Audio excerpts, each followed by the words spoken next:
台语的艺术水阁好，国情解说你参考。解文说字，讲到保肥啊，咱就想到一句俗语话：百般的头路，台湾民间拢有俗语。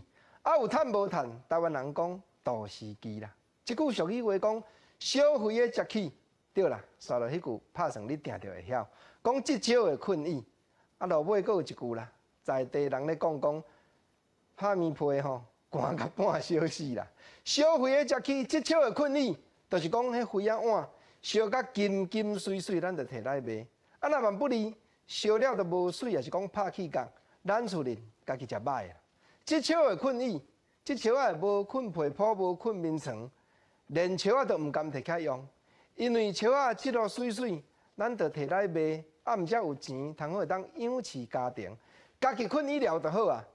啊，毋则第三句，人咧讲斗句诶，讲拍面照皮，家己寒甲半烧死。英国诶社会确实有影，往往咱看到有即款人，因为环境所逼，家己好诶物件毋甘用。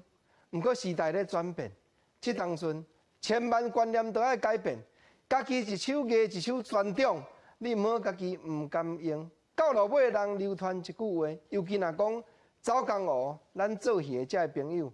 往往伫咧描写家己，讲艺真人品，啊有影呢？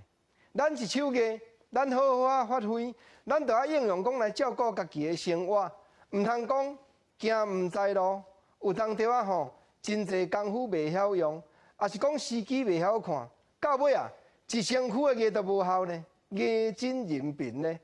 有当着啊是环境所逼，有当着啊是时机袂合，有当着啊咱家己爱检讨。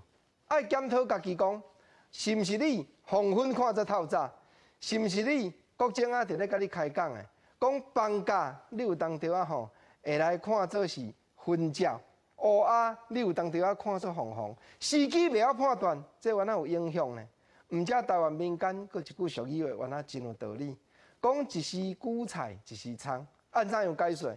因为韭菜若着时，咱着爱种韭菜；啊，若葱啊着时，咱着爱种葱啊。你毋好做迄落毋着时的头路，啊！你若讲家己眼光有较遐，会晓判断经了着路者，相信讲天公伯啊，袂去算长人，人害人袂死啦，天要害人一话啦。有当着啊星光，有当着啊换月光，嘛真有可能。换咱出头天，换咱行了着路的日子，咱虽然烧肥一手艺尔，咱毋免讲委屈家己伫咧食起。咱虽然会晓即笑。咱嘛毋通吞吞讲家己拢伫咧困意，无必要啦。即摆即个时代吼，咱着爱对家己较疼痛咧，对家己生活种种四周围咱家己的某囝翁囝较照顾咧。你讲看有影无？啊，讲到韭菜，天气秋天已经要到了，国政招你来桃园大溪看一下。